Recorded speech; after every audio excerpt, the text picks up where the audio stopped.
ញោមញាតិពុទ្ធបរិស័ទទាំងឡាយការធ្វើបុណ្យកឋិនទាននេះគឺជាបុណ្យមួយដែលជាប់តាក់ទងតាមផ្លូវព្រះវិន័យព្រះពុទ្ធសាសនា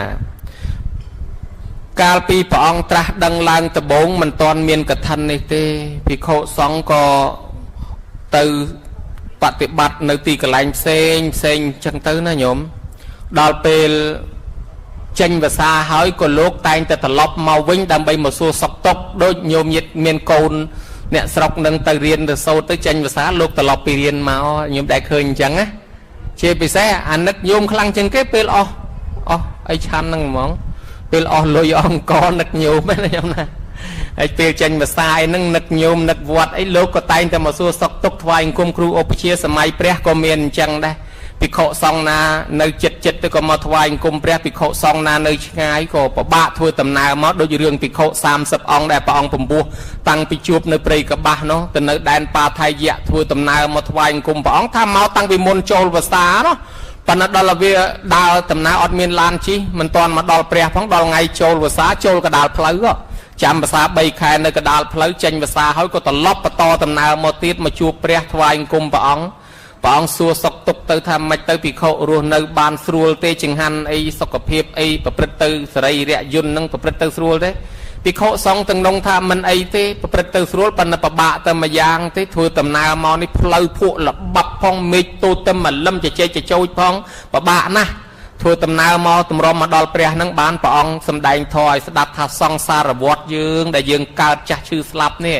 វាវែងជាងផ្លូវនឹងទៀតណាញោមធ្លាប់ទៅនរកក៏ធ្លាប់ទៅទេវតាទៅប្រែតទៅព្រំអីក៏ធ្លាប់ព្រះអង្គប្រពសង្សារវដ្តនេះឲ្យស្ដាប់ថាយើងម្នាក់ហ្នឹងណាធ្លាប់កើតជាអ្នកមានជាអ្នកក្រធ្លាប់ទៅនរកទៅប្រែតធ្លាប់កើតជាមនុស្សកើតជាអីក៏ធ្លាប់ដែរបានមកដល់ថ្ងៃហ្នឹងជីវិតយើងគ្រាន់តែជាតិហ្នឹង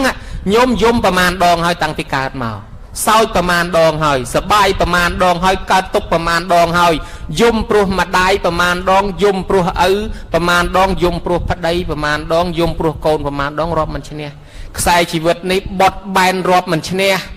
ដូច្នេះហើយតម្រាំមកដល់ថ្ងៃនេះយើងសុខក៏មានទុក្ខក៏មានយំក៏មានសោចក៏មាននេះហៅថាសង្សារវដ្តដែលយើងធ្លាប់ស្គាល់រសជាតិជូរប្រៃល្វីងហិលសបាយរីករាយអីធ្លាប់ជួបអស់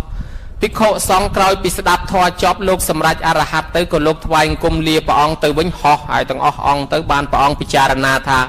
វាត្រូវតែទទួលកឋិនហើយពីព្រោះអីភិក្ខុសង្ឃលោកចេញភាសាលោកធ្វើដំណើរទៅណាមកណាឲ្យវាស្រួលលាគ្នាមិនបានលាគ្នាអីក៏មិនមានទោសគេមុនទៅឆាន់ទៅសឹងឯណាចោលស្បងស្បៃត្រៃជពយកទៅមិនគ្រប់ទៅតែស្បងមួយជពមួយក៏មិនមានទោសមិនបាច់ស្ពាយអីវ៉ាន់មកទាំងអស់ស្ពីងស្ពងអីទេហើយម្យ៉ាងព្រះអង្គក៏ពិចារណាឃើញអានិសង្ឃភិក្ខុដែលក្រាលក្រងកឋិនហើយនឹងរួចចាក់ទុកទោសវិន័យកុំឲ្យត្រូវអាបត្តិយ៉ាងច្រើនម្លោះហើយវាជានិស័យមួយដែលសាសនានេះប្រពុតពីបុរាណក៏អនុញ្ញាតមកអញ្ចឹងដែរបញ្ញត្តិដូចគ្នាអញ្ចឹងដែរបានព្រះអង្គប្រជុំភិក្ខុសង្ឃទាំងឡាយក្នុងពេលនោះដើម្បីអនុញ្ញាតកឋិនតែម្ដងញោម